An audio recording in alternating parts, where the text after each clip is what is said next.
Olha, eu quero aproveitar esse momento de reflexão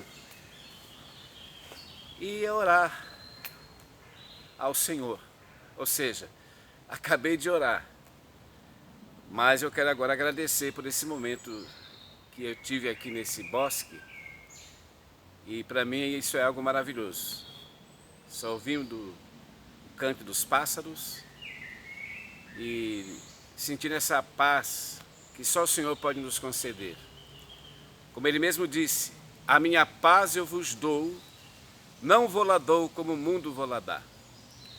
Sabemos que as nações estão em conflitos, guerra comercial, guerra por interesses políticos, e incrível que até a guerra no meio das religiões.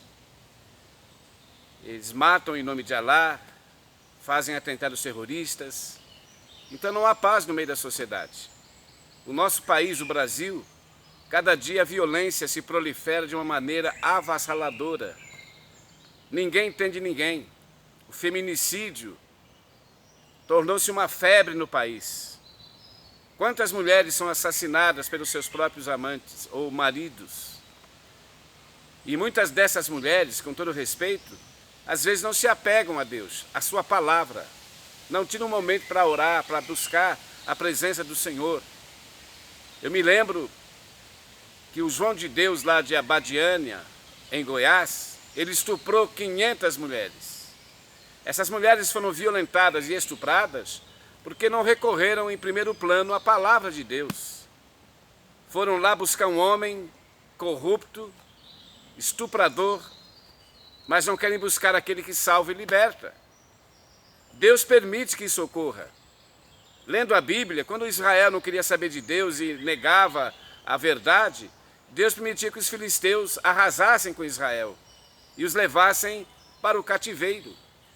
O diabo tem levado muitas vidas para o cativeiro, para a cegueira espiritual, porque nós não queremos a luz. A palavra de Deus diz claramente que a luz veio ao mundo, mas os homens amaram mais as trevas do que a luz, porque as suas obras eram más.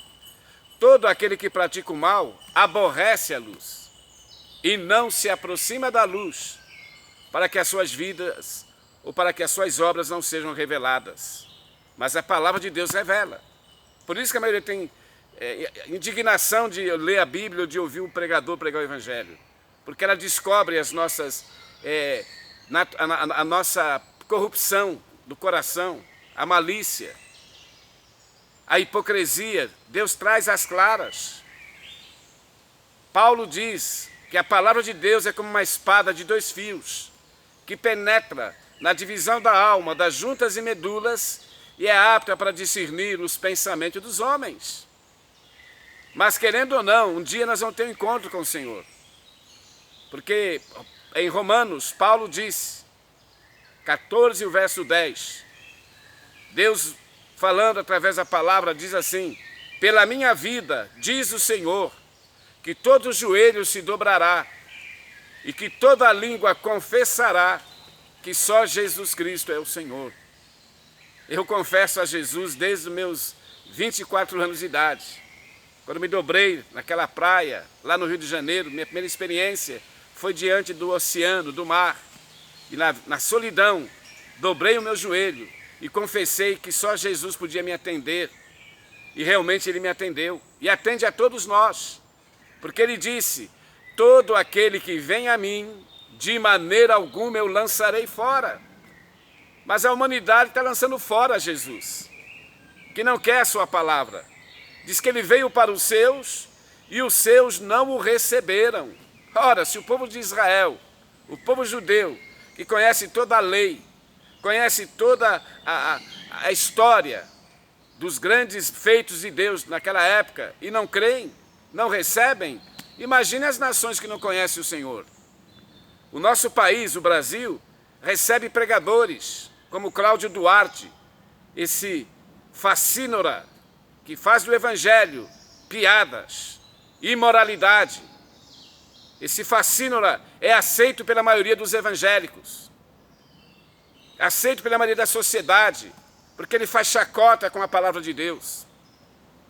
Há um vídeo dele no YouTube que ele faz sátira com a morte de Jesus na cruz. Vai lá no YouTube, sabe o que ele diz?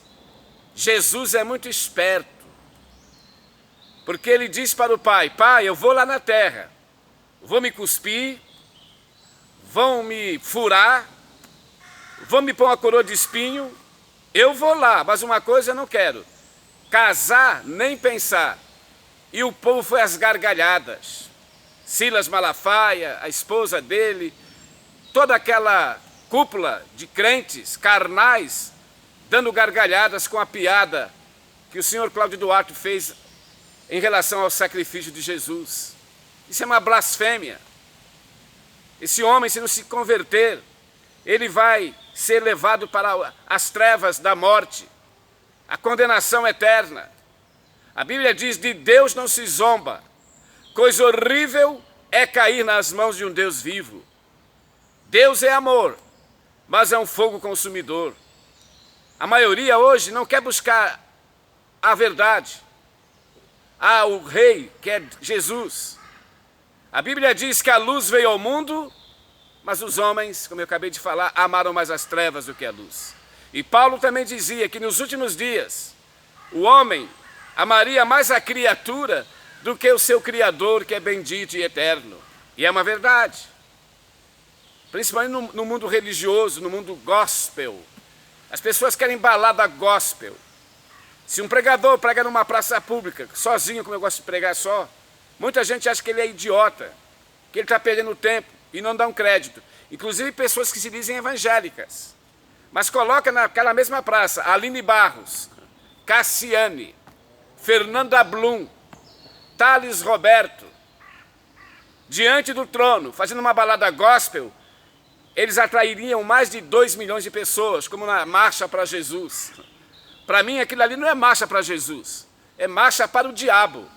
Não tem nada de cristianismo, nada de vida espiritual. Ali é um oba-oba, vários trios elétricos, e cada trio elétrico tem um som. É o pagode de Jesus, né? É o funk de Jesus, e as menininhas com aquela faixa escrito Jesus, mas só na balada, com a barriguinha de fora. Mas o culpado não é os jovens que seguem a marcha, o culpado é aqueles que organizaram a marcha.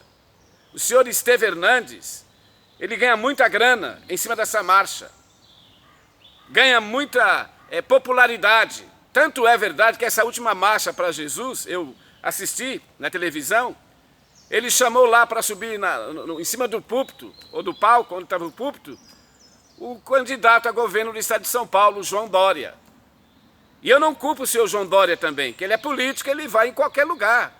Vai na Igreja Católica pedir voto, vai no Centro de Macumba, mas os evangélicos também recebem esses homens para fazerem propaganda política, usarem aquele momento de adoração para fazer do evangelho um palco político.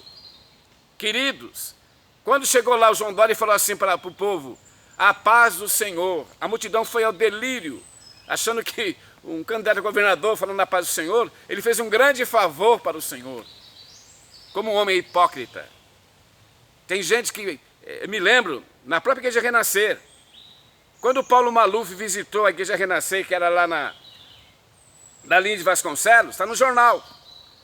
Paulo Maluf foi lá na igreja e a multidão dos crentes abrindo a Bíblia para o Paulo Maluf dar autógrafo em cima da Bíblia. Que idiotice! São fatos reais. O povo mais oportunista que eu conheço é o povo evangélico. É o povo mais interesseiro. É cheio de artimanhas. Usam a Bíblia como marketing comercial. Exemplo é a Igreja Universal, que aquilo ali, para mim, é uma sinagoga de Satanás. Eles dizem na televisão: venha para o templo dos milagres. Como se aquele templo de Salomão, que não tem nada de Salomão, aquilo é o templo do diabo. E eles dizem lá: venha para a nação dos 318. Olha, 318 os picaretas. Eles acham que eles vão alcançar as bênçãos do Senhor através do grito, através da pressão. Sabe o que diz a Bíblia? Deus não aceita sacrifício de tolos. E eles mandam o povo sacrificar. Sacrifica, meu irmão, dá o seu tudo. Mas Jesus disse: De graça recebestes, de graças dai. E Paulo também disse, tendo que comer e com que se vestir, estejamos com isso contentes, porque nada do mundo trouxemos e nada dele levaremos. Do que aproveita um homem ganhar o mundo inteiro e perder a sua alma? Esta é a geração dos evangélicos, dos crentes, que não tem nada de Deus. São verdadeiros oportunistas. Quando Jesus fazia aqueles grandes milagres, curava os cegos, os leprosos, ressuscitava os mortos, a multidão estava seguindo Jesus. Mas Jesus falou para aquela multidão, vocês me seguem, não porque vocês me amam ou porque vocês viram milagres, é porque vocês comeram dos pães e vos saciastes. Trabalhai, não pela comida que perece, mas para aquela que permanece para a vida eterna. Hoje a maioria não quer investir o seu tempo para buscar a presença de Deus. Eles não têm tempo para evangelizar, para ir de encontro às almas perdidas. O Senhor deu uma ordem, ide por todo o mundo e pregai o evangelho a toda criatura. Esta é a obra que o Senhor quer que nós realizemos. A Bíblia diz que grande é a seara, mas são poucos os trabalhadores. Por que poucos? Porque a maioria é tudo oportunistas. Só querem vir a nós, mas o vosso reino, nada. Eles não querem nada com o Senhor. Tanto é que o Senhor disse, este povo honra-me com os lábios, mas os seus corações estão longe de mim. E em vão me adoram, ensinando doutrinas e preceitos que são de homens. É o que está ocorrendo. A maioria quer ouvir lá Silas Malafaia, quer ouvir lá pregadores como Marcos Felicianos, picaretas, que vão lá na missão, né? Os Gideões, a última chamada missionária, ali não tem nada de missão, ali é corrupção, ali é interesse, adultério, ali há pretensiosidade, um quer ser mais do que o outro. Vi nos jornais que eles pagam para pregar lá nos Gideões internacionais, que eles pregando lá, a agenda deles vai crescer muito. Muitos vão lá convidá-los para ir na igreja, e o cachê que eles cobram não é pouco. É de 30 a 40 mil reais para falar 1 hora na igreja. Isto é inadmissível na presença do Senhor. O apóstolo Paulo, que foi para mim, na minha opinião, o príncipe dos pregadores, Paulo recusava salário da igreja para não ser pesado aos irmãos. Paulo fazia tendas, ele construía aquelas tendas para se manter, porque ele conhecia o Deus vivo, ele sabia que ele estava investindo na eternidade. Como ele mesmo disse, eu sei em quem eu tenho crido, e sei que ele é fiel para guardar o meu depósito até aquele dia. Mas tem gente que não está depositando o seu tempo, a sua meditação na palavra, não tem tempo para orar, para adorar o Senhor. Mas para Deus não traz nenhum acréscimo. Se você orar ou deixar de buscar a presença de Deus, ou não quiser submeter-se a Ele, Deus continua sendo Deus. Quem vai perder com isso somos nós, querido. Deus não depende de ninguém, nem dos anjos. Eu me lembro quando o Cristo estava sendo crucificado naquela cruz. As mulheres choravam, a sua mãe. E ele dizia para aquelas mulheres, mulheres, por que chorastes por mim? Chorai por vós mesmos e por vossos filhos. Em outra passagem, Jesus diz, se eu quisesse, eu pediria para o meu Pai, e Ele me enviaria 12 legiões de anjos para me libertar desta hora. Jesus não dependeu nem dos anjos para libertar daquela morte de cruz, porque era propósito do Pai. Deus amou o mundo de tal maneira que deu seu Filho unigênito para que todo que nele crê não morra, mas tenha a vida eterna. Jesus pagou um preço para nos dar vida. E esse maldito do Cláudio Duarte, como outros pregadores, fazem do Evangelho uma espécie de humorismo, sátira, brincando com a verdade, vão pagar caro. A Bíblia diz que Deus não tem o culpado por inocente. É o meu caso. Eu prego Evangelho há 43 anos. Mas se eu não viver o que eu prego, não ser fiel, autêntico e transparente, eu vou para o inferno sem escala, com conhecimento bíblico e tudo. Porque Deus não suporta homens hipócritas. Naquele dia, Como diz Mateus capítulo 7, o verso 23, milhões desses pregadores, desses hipócritas, vão dizer para o Senhor: Senhor, no teu nome curamos. Curaram porque o nome do Senhor tem poder para curar. Pai, no teu nome expulsamos demônios. Expulsaram os demônios. Pelo nome de Cristo, os demônios têm que sair. Senhor, no teu nome fizemos maravilhas. Fizeram maravilhas. Construíram grandes templos, né? Como o templo de Salomão, suntuosos templos. Mas Jesus vai dizê-los: apartai-vos de mim, porque eu nunca vos conheci, vós que praticais a iniquidade. Há muita gente com a Bíblia, pregando, até fazendo milagre, mas é um verdadeiro filho do diabo. Porque lá em Apocalipse está escrito: se dizem judeus e não são, mas mentem, e tu os achastes mentirosos, porque são sinagoga de Satanás. Leia na Bíblia. Apocalipse 2 em diante você vai ver esse texto. O diabo é o pai da mentira, e ele usa os seus instrumentos dentro da igreja, com a Bíblia. Paulo diz que o diabo se transfigura em anjo de luz. Isso está escrito na 2 Coríntios, capítulo 11, o verso 15 em diante. E ele diz, Paulo, e não é de estranhar que esses obreiros fraudulentos se transfigurem em ministros da justiça, os quais o fim deles será conforme as suas obras. Por isso que eu me conscientizo que se eu não tiver boas obras, não for fiel, não ser autêntico diante desse Deus, eu vou ser condenado. Porque nós vamos ser julgados de acordo com nossas obras. Paulo disse: tudo que fizermos pelo meio do corpo, isso receberemos. O corpo foi dado por Deus, foi resgatado para ser santuário do Senhor. Deus não habita em templos feitos por mão de homens, mas Ele habita naqueles que são fiéis.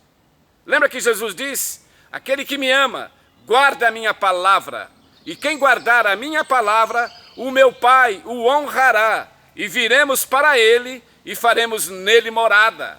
Aleluia por isso. Deus quer fazer morada, quer se mover em nossas vidas, mas temos que pagar um preço, como Paulo pagou, como os apóstolos pagaram.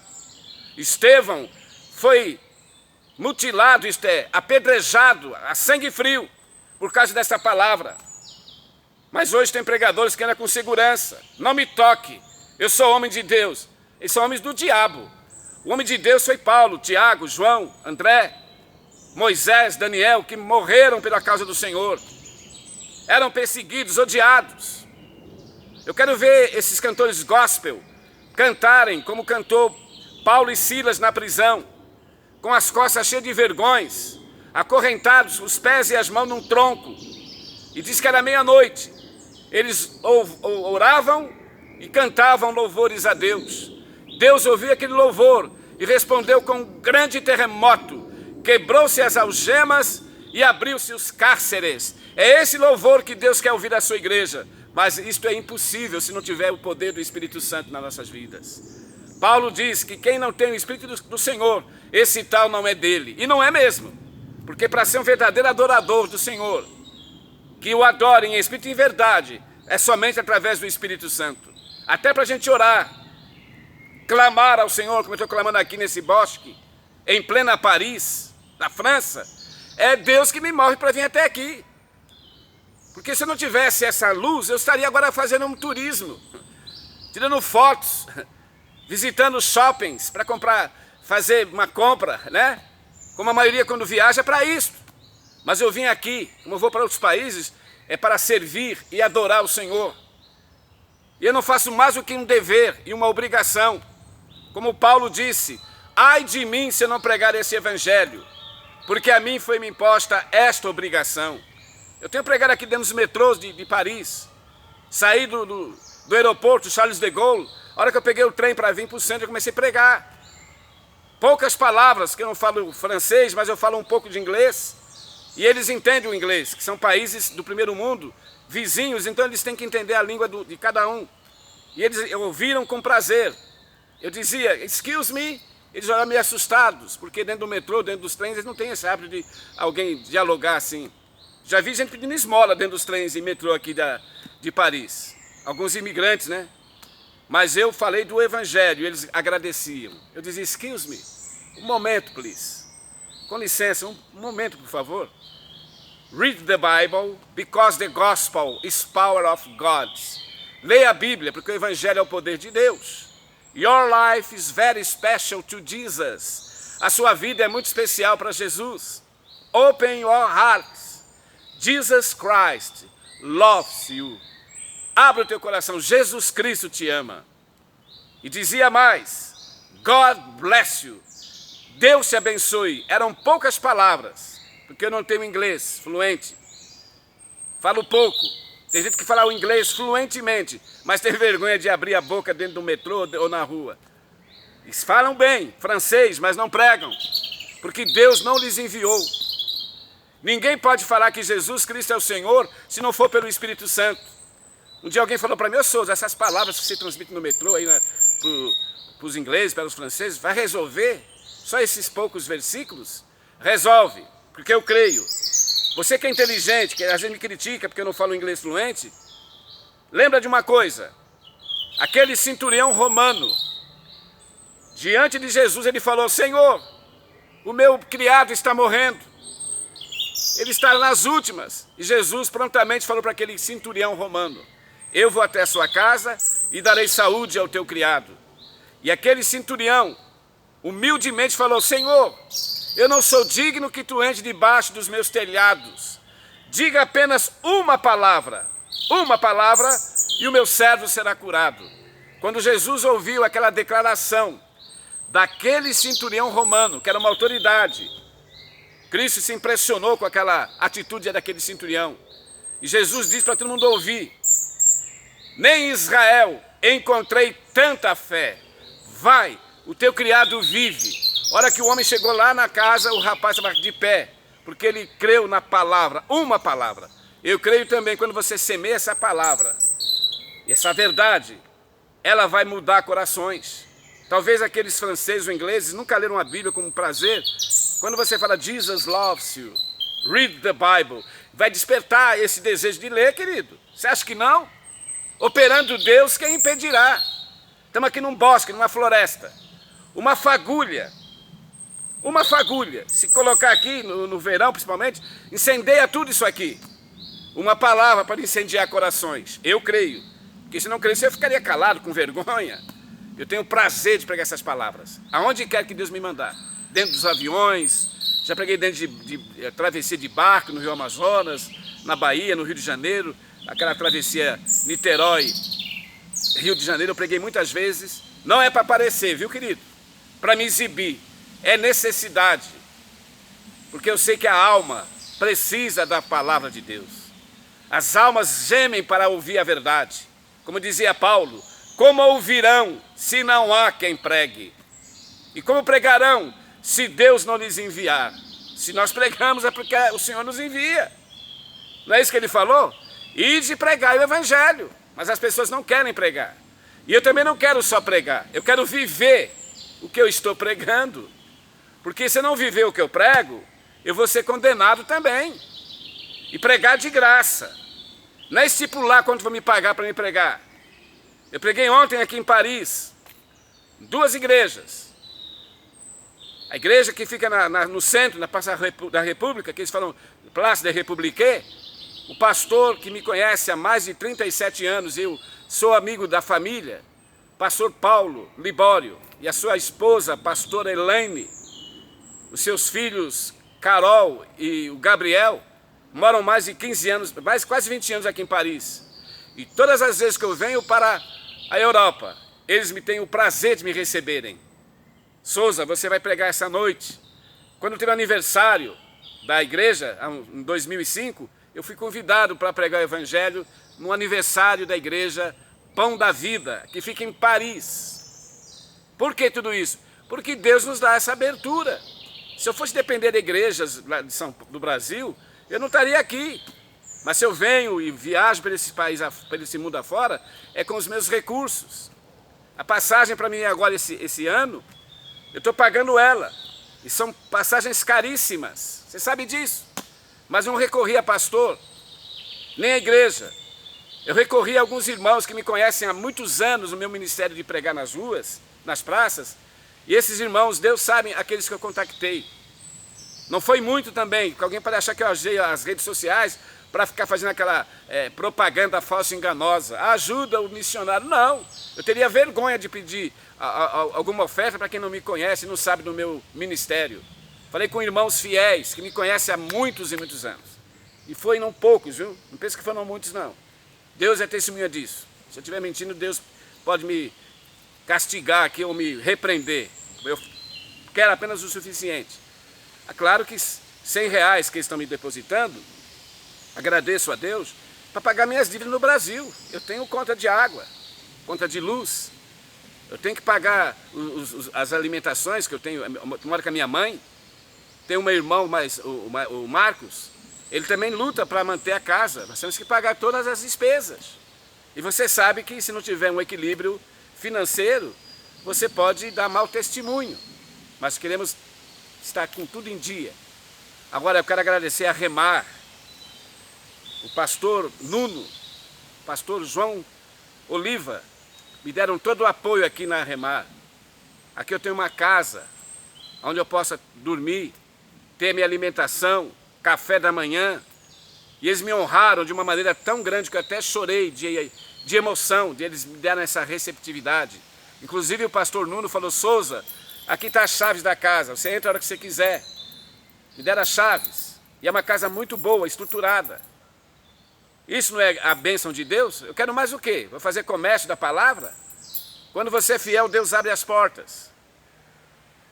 Deus te abençoe, querido. Não estou dando sermão, nem tentando impressionar, mas é um testemunho de gratidão ao Deus vivo. E operando Deus, quem impedirá? É Ele que opera, tanto querer como efetuar. Deus abençoe. Não vou prolongar mais esse vídeo, senão alguém pode pensar que eu estou aqui como alguém que queira impressionar. Não, eu faço isso por gratidão. E esse vídeo vai ficar marcado. Daqui uns 10, 15 anos, no dia que eu morrer, vai estar aí esse vídeo. Amém? Que Deus abençoe. Que a graça do Senhor seja sobre a sua vida. Não deixe o tempo passar. O tempo passa e não volta mais.